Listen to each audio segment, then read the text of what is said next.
L'auditeur militaire près le tribunal militaire de garnison de Kinshasa-Gombe poursuit le prévenu Ilunga Kutuaya Évariste pour tentative de meurtre.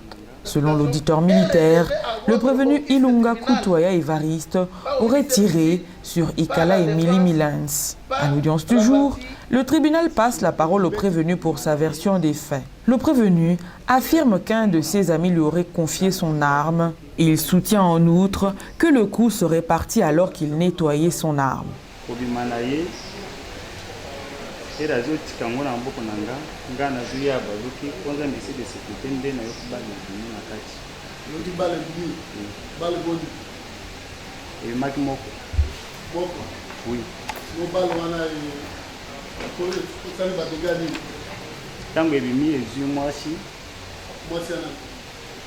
Oui, tout cela qui n'est pas dans le monde de l'anglais.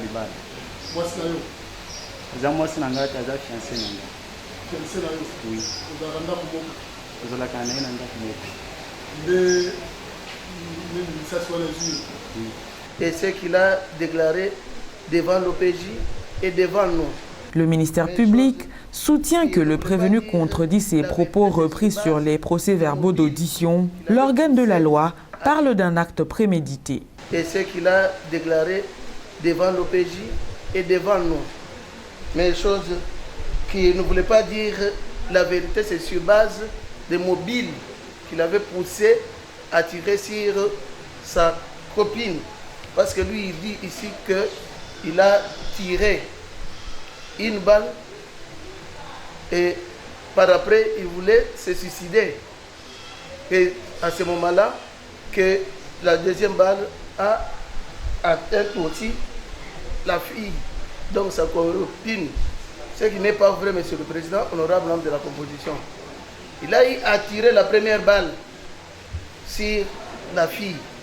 Et lorsque la fille qui était sa copine a dit « Pourquoi vous m'avez tiré? Qu'est-ce que j'ai fait ?» Et c'est comme ça qu'il a logé encore une deuxième balle au niveau de la poitrine. Malheureusement, pour lui, la femme n'était pas morte. C'est comme ça, lui croyant que la femme était morte, il voulait aussi se suicider. Il s'est tiré une balle aussi sur sa poitrine en disant que nous allons mourir ensemble. Les avocats de la partie prévenue sollicitent du tribunal de requalifier l'infraction de tentative de meurtre au motif qu'il ne s'agit pas d'un acte prémédité. Base de toutes les réponses que notre client vient de mettre à votre disposition, ainsi que nous appuyons sur le PV qui sont dans les dossiers, nous nous sommes rendus compte qu'il ne s'agit pas ici, n'est-ce pas, d'une tentative de meurtre telle que retenue sur la décision de renvoi, parce qu'il est dit que la fait libérée de prévention, avoir tenté de donner volontairement la mort sur la personne d'autrui. Volontairement. C'est le terme qui a attiré notre attention. Or, vous avez suivi toutes les questions et en fait, toutes les réponses de notre client. Il vous dit que c'est par imprudence.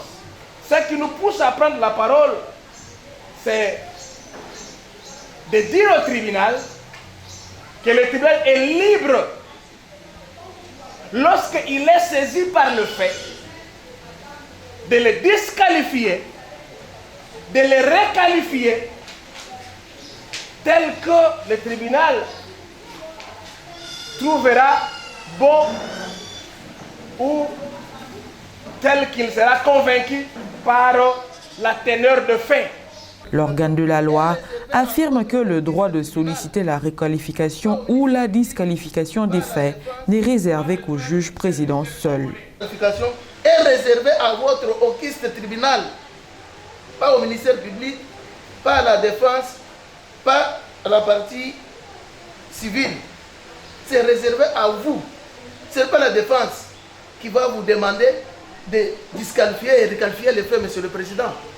Ça, c'est un pouvoir discrétionnaire de votre auguste tribunal. Voilà, nous ne voulons pas que votre pouvoir-là puisse être utilisé ou bien appliqué par une autre personne, une autre partie au procès.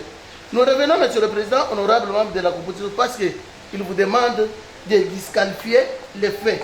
Le tribunal décrète le huis clos pour préserver l'image de la victime. Nous allons faire comparaître la dame au vu de ses déclarations et elle viendra nous expliquer ce qui s'est passé. Sinon là, on va prendre tout le temps en train de divaguer sans avoir la solution. Nous suspendons l'instruction de ce greffier.